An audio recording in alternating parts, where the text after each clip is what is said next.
already let us know that we have a quorum, so that is excellent. And you will lead us in roll call now, yeah? I will, yeah. Does this just verbally say hi? I go down the list alphabetically. Carolyn Bartlett. Hello. Lindsay Beeman. Hello. Jenna Cohen. Hello. Ethan Downs. Andrew Eccles. Hi, good afternoon. Senator Gelser-Blauen. Katie Green. Hello.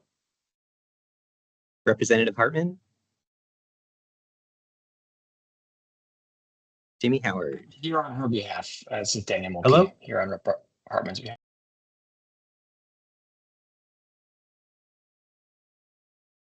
Tiffany Hyde. Hello. Belle Lee. Hi. Lisa Logan. Hello. Grace Mangali. Representative Mannix. Juliana Pedone.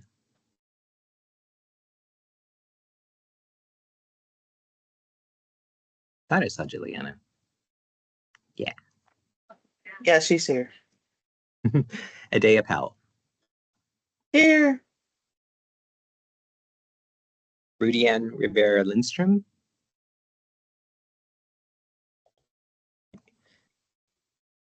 Carly Ronan. Hi there. Martina. I know you're I'm here. here. Justin Smith. Kelly Strawn, I believe just Present. showed up. Yep, here. Senator Thatcher. Jennifer Wilson.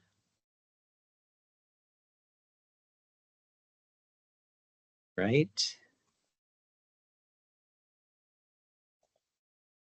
Looks like we have a quorum. Excellent. Well, thank you so much for doing that. And thanks everyone for making time for this rescheduled casual Friday meeting. I don't know.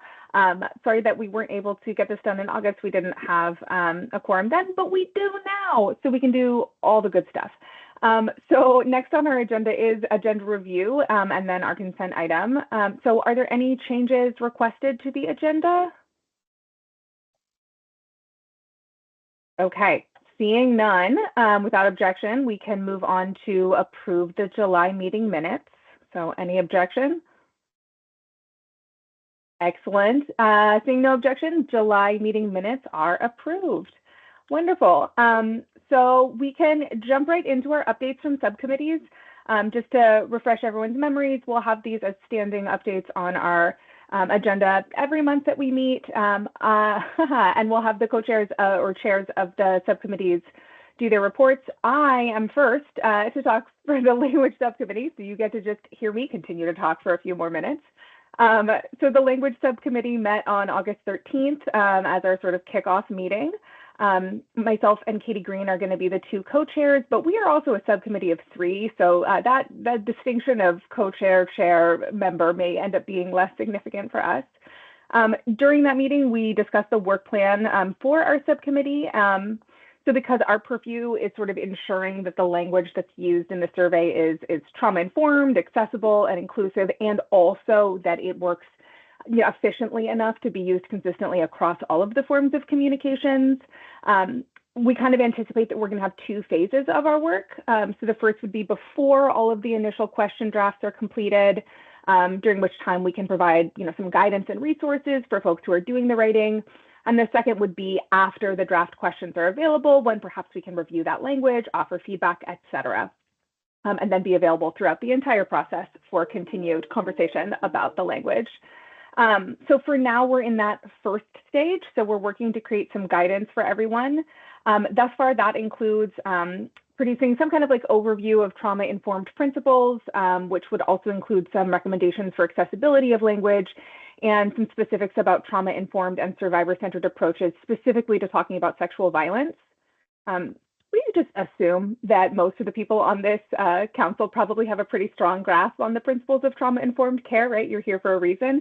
But we also want to make sure that we're providing that useful background and making sure that everyone in the whole group kind of has that shared knowledge. So we're also working on building something kind of like a glossary, which would outline the language that we're going to recommend, specifically around some of the more complex terms. We want to have shared clarity about like what do we mean when we say sexual misconduct, and is that clear enough that we can explain it to any potential participant or user. So you can look for those guidance documents in the future, but we are also, of course, happy to meet at any time directly with other subcommittees or groups. In particular, we'd really love it if there are spots in the language that are feeling particularly sticky or that you could use some help with, you have some concerns about.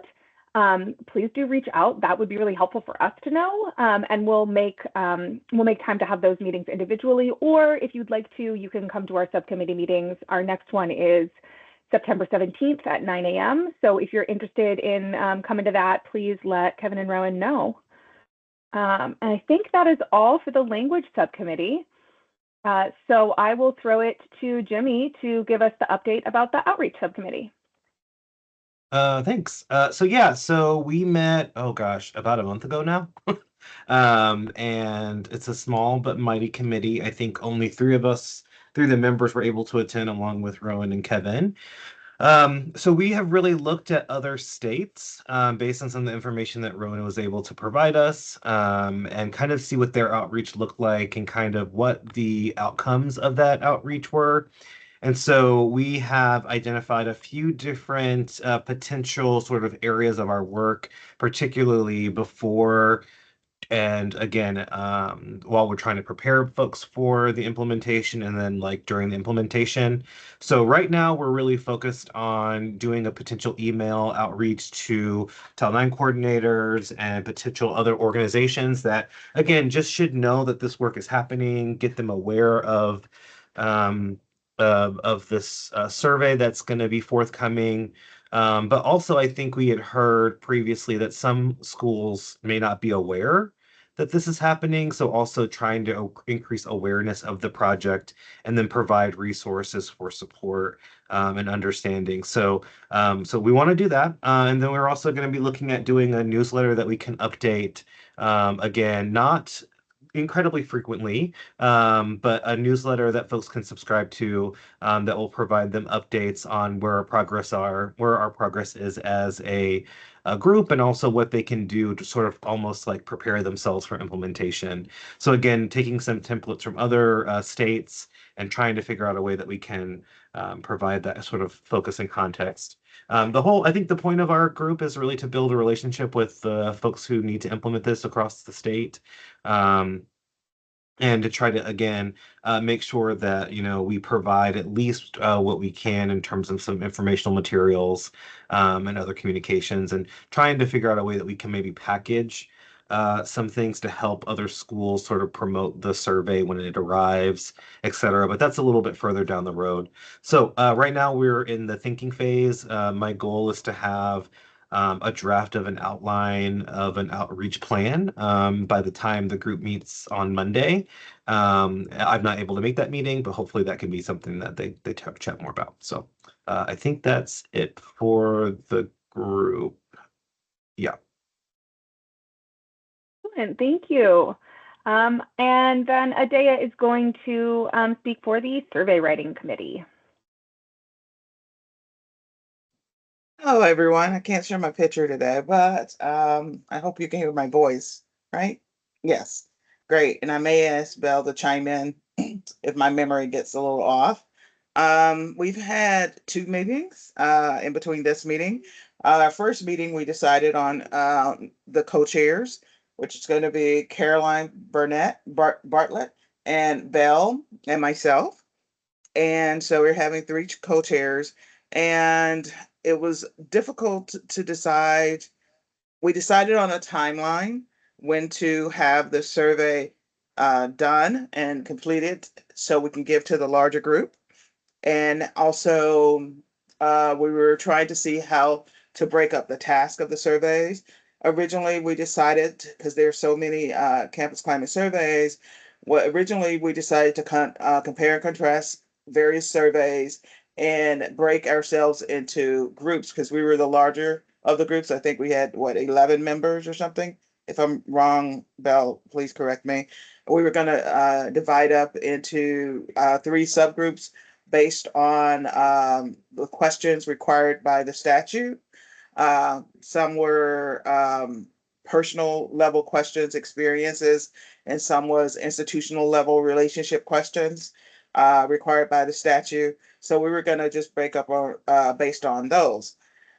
However, and we decided to meet every 2 weeks in order to meet the deadline. We decided we could not meet monthly and meet that deadline. So we were going to meet 2 weeks. Sadly, not everyone could make the second meeting. So the co-chairs were there. So we decided to, instead of breaking up, because we have to make progress, instead of breaking up into groups, we decided to work when we come. So the next meeting we'll work on forming questions and keep going. We decided to narrow down our scopes into surveys. We were going to look at 3 surveys, namely, the AAU, the CCSVS, and the ARC3 surveys, because those are 3 very well validated and used surveys. And we were going to pick among those 3 which ones best align with what the statute wants. And then either we could use the surveys as is for some of the questions, or we could modify it just in case we don't like the language. One of the things we do have to think about is how, what's the word for it? How deep we want the language to go. Like, did you put the thing here and there and in this hole? And, do we want to go into that level of detail? So that is how we have to, because we have some of our institutions who are kind of religious and things like that, and things like that. So that's one of the things we have to think about as well. Belle, do you have anything you want to add? Oh, no, you don't. Okay. Well, then I think I've covered it. If anybody else. Okay. Excellent. Thank you. All right. Well, we can move on to our third agenda item. Rowan is going to give us an overview of the August 9th meeting that we had with other state council members so that we can all have a refresher and folks who weren't able to be there can benefit. Martina, I'm so sorry. I'm not going to be able to do that today. I apologize. I can hear that you were, yeah, that sounds about right to me. Okay, well, we can skip that and we will come back to that next time. Do you have enough voice to talk about our additional training opportunities, or should we punt that to next month as well? We're going to move that to next month. Your voice does not want to participate, and that is fair. Okay. Number 5, so let's get into November and December. So as it probably does not surprise anyone, the calendar in November and December is a little bit wacky. And we're going to have some conflicts with the schedule. So we usually meet on the 4th Thursday in November. That is the 28th, which is Thanksgiving. And so we would need to swap ideally either for a week before or after. And in December, the 4th Thursday is the 26th, which is the day after Christmas.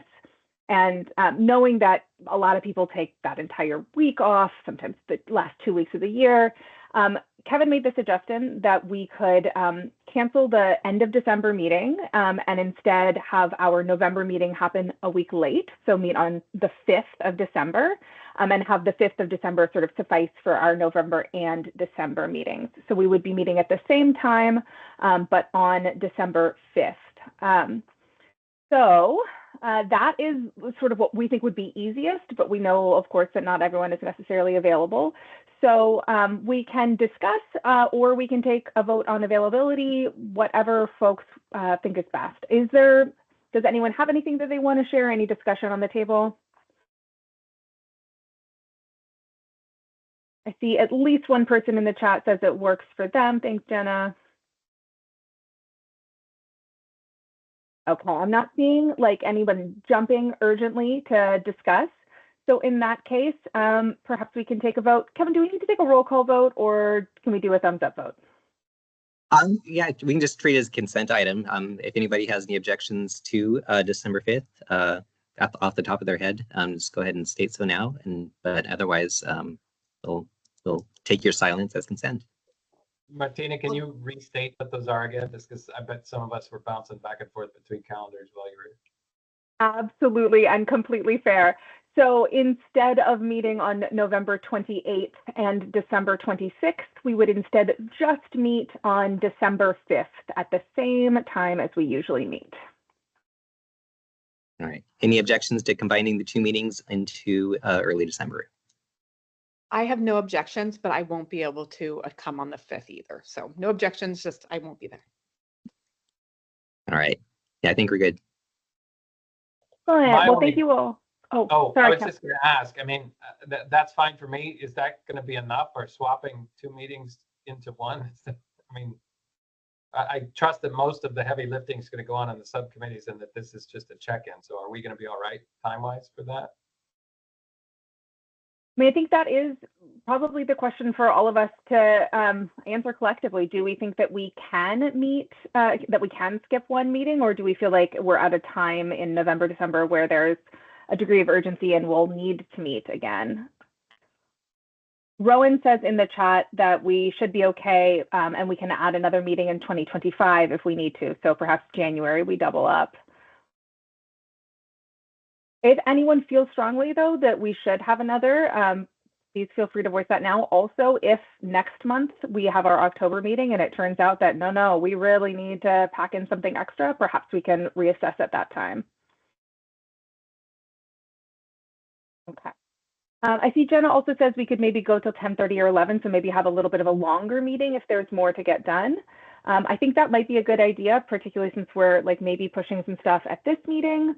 So maybe we could plan for a little bit longer and then end early and have like an exciting bonus 30 minutes in our calendar. Adea, you have your hand. Jump in. Yeah, I just wanted to say if any of the new members haven't picked a subcommittee, please do so soon. Oh, yeah, good to know. We do have a couple new members. Kevin, I am going to assume you can help us coordinate that. Yeah, my understanding was that Kelly was going to be on the writing committee and Lisa's going to be on the outreach committee. I wasn't directly involved in that discussion, but if they believe otherwise or anything, please let us know. Excellent. And I see Rowan said in the chat that they already have been assigned and the chairs will kind of assign them at their next meeting. So that's great. Thank you so much. Okay. Any other thoughts, feelings, questions, discussion related to our November and December meetings? All right, so it looks like we are on board for meeting on the 5th and giving ourselves a little bit of extra time in case it is needed. Our 6th agenda item was to go over our media contact policy. Rowan, again, I'm going to assume we're going to push that to next month since we were really leaning on you hard this month. I'm so sorry. Bad timing for one's voice to not be cooperative. Okay, well, I'm looking. In that case, is that, Kevin, am I missing anything or is that our agenda? I believe that's our agenda. We will be meeting again in 2 weeks since this is the makeup meeting also. So if anything's missed, we can probably hit it again in a couple of weeks. Yeah, excellent. And importantly, we got to approve that schedule change so everyone can change their calendars and now won't schedule over our rejiggered November, December meeting. Okay, well, is there anything else for the good of the order? Oh, okay. In that case, we get a bonus 38 minutes in our calendar, which is amazing. And this meeting is adjourned.